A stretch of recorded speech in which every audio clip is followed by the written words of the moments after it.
But let's talk about the limitations to that idea, right? Cameo, cameo, say hello. Hmm.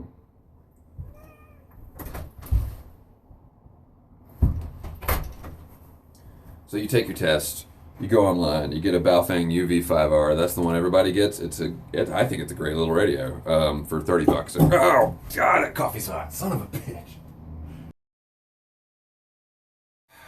Okay, new jacket here. Handlebar mic. Thank you so much for your pipe rest. It's the only reason that my custom built is not swimming in coffee.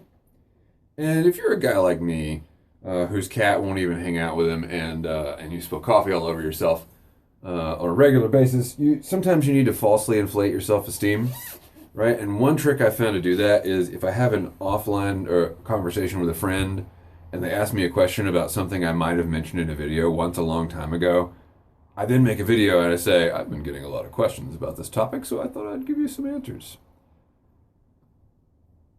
That's kind of lame, isn't it?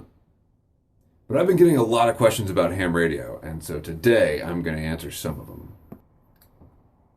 Smoking my Devil Ants with some Orlick Golden Mixture.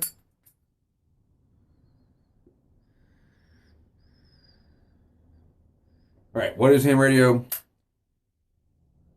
I get tired. See, the thing about ham radio is there's so many good videos online already about ham radio, and I don't want to be redundant. But on the other hand, for non-hams, a lot of those videos are very ponderous and long and overly technical. I know, right? Ham radio operators, overly technical, it's crazy.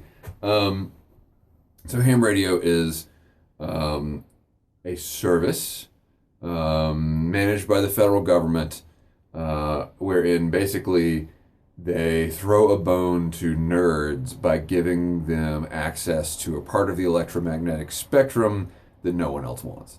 Um, it's pretty much accurate.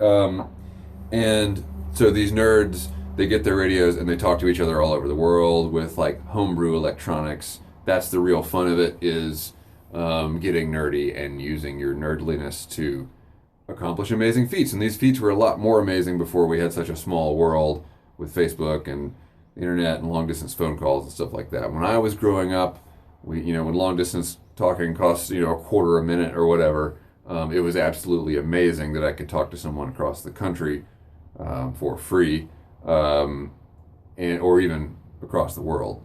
And now that's like something whatever. The other thing when I was growing up is that ham radio was communications you could take with you. You could have a small radio on your belt, and that allowed you to talk to people while you were on the go. Now I'm recording a movie on my smartphone. So the world has changed. And a lot of ham radio operators sell the hobby by saying, yeah, but all that technology, your cell phone is not going to help you in an emergency. And that might be true, but let's examine a little bit of the reality about ham radio before I recommend people jumping into the hobby. The first stumbling block used to be that the radios were expensive. They're not anymore. You can get an awesome radio on Amazon. The Baofeng or Pofeng UV5R, or any of its variations, you can get one of those for about $30. That is not your biggest barrier to entry. The second biggest barrier to entry used to be that there was a very intimidating federally mandated test that you had to take to get your license, to become a licensed operator. That test is easy as pie now. You can basically go to hamstudy.org, memorize a bunch of answers over the course of like a week or so, find your local radio club, ask them when they're giving tests, and you go and you ace it because you memorize the answers. You don't have any understanding of the answers, but you sail right through. You get your license that day, usually. I'm of two minds about that because as I said, I come from the old school, and back in the day, it really meant something to become a ham radio operator, and I feel like it doesn't mean quite as much anymore. When I got my novice license, by the way, novice is not even a license class that is offered anymore. But when I got my license, I had to learn Morse code to do it. You don't have to do that anymore. You don't have to learn any code. and and the also back in the day, if you wanted to upgrade your license, you had to show proficiencies at higher speeds of code. No, code has gone away as a requirement. And so I'm the purposes of this video, I'm going to talk about the very basic stuff that you can do with your entry level license and $30.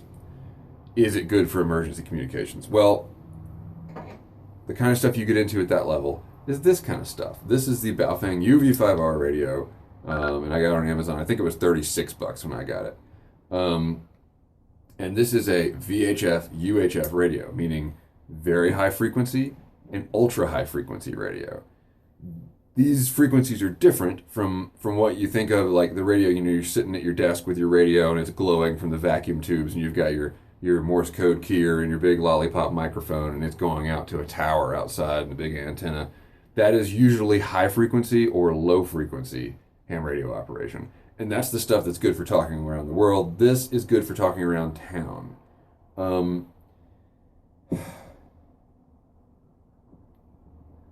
A lot of hams like to pitch this stuff as the ultimate emergency communication tool. I kind of think they're right, because there's just not really all that many options. If you want emergency communications, wireless communications that don't rely on cell phone technology, your options are CB, FRS, and GMRS radios. You have to get a license for one of those. I can't remember which it is, but basically these are like family walkie-talkies. You can get them at Best Buy or whatever. And they're not bad for what they are. I think the real value isn't going ahead and getting your ham ticket and getting, your Best Buy walkie-talkies are going to cost more than a pair of these guys. And you'll be able to do things you can't with the walkie-talkies. Specifically, VHF and UHF communication is line of sight. Not that you actually have to see the person that you're talking to, but that your radio waves are not going to bounce effectively.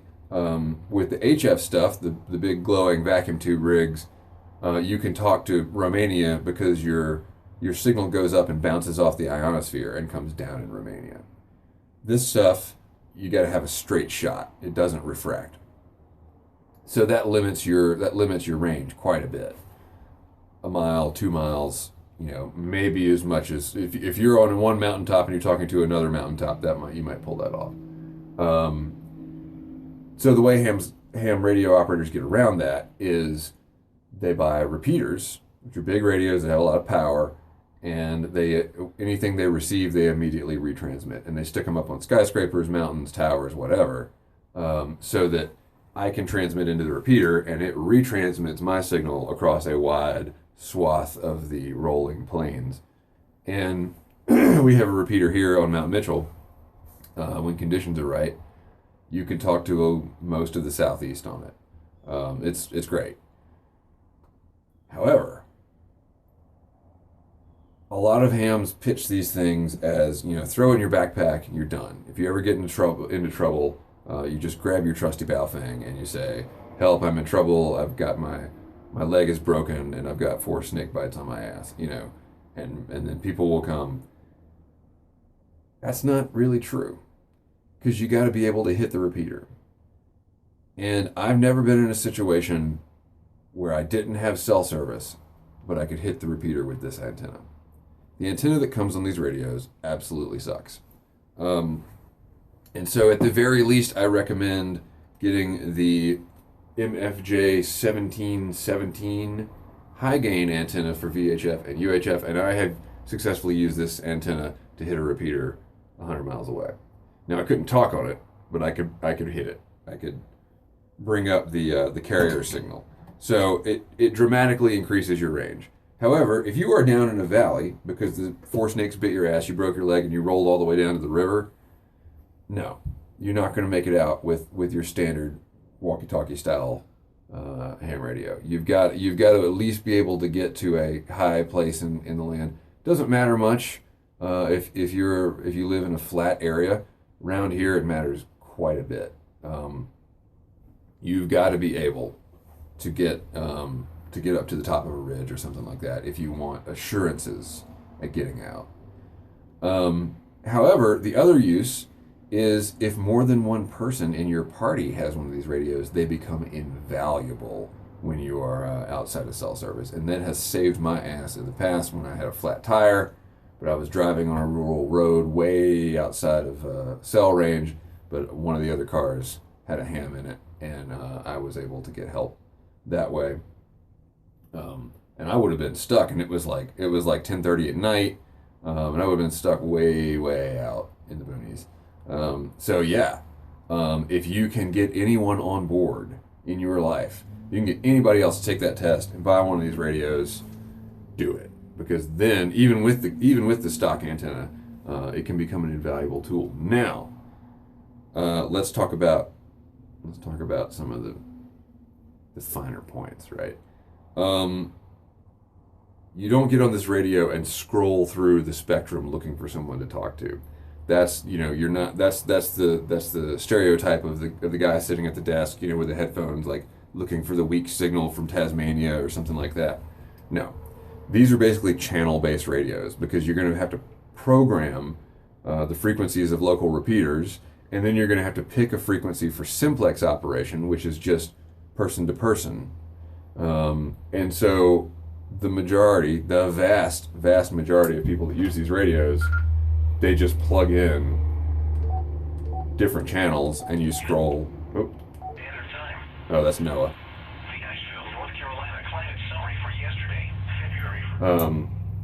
So you just scroll through the channels till you find one you want to use. That's not all that fun. That's just, it's functional. It's very functional, but it doesn't encapsulate the fun of ham radio for me. So it all depends on what you want to do. If you just want something to throw in your pack for emergency situations, yeah, all you got to do is you got to get the entry-level license, buy a cheap radio on Amazon, and you're done. Well, and then you need to get your partner involved as well. If you want to have fun with it, and if you want to get into the real emergency communications, you got to go for your higher level licenses, and I think you got to learn Morse code. With Morse code, I can build a radio that will fit into a tobacco tin and will operate on a 9-volt battery that can literally talk around the world. Because Morse code is such an efficient use of energy. In ham radio, we call it CW for carrier wave. You're just modulating the carrier wave by turning it on and off in Morse code. So I strongly suggest to folks interested in it from the nerdly standpoint that you can go places that are much more fun than just having a radio in your bag. But is it a good emergency communications tool? Yeah, as long as you understand the limitations. It doesn't. You're not going to fall into a well and be able to talk to people. But if you plan accordingly, you get a better antenna. You've got other people in your party with radios. It can be an absolutely invaluable tool. So that's the Defiant Pipes rundown on basic ham radio operation. Thanks for watching. Keep the ends out for the ties that bind.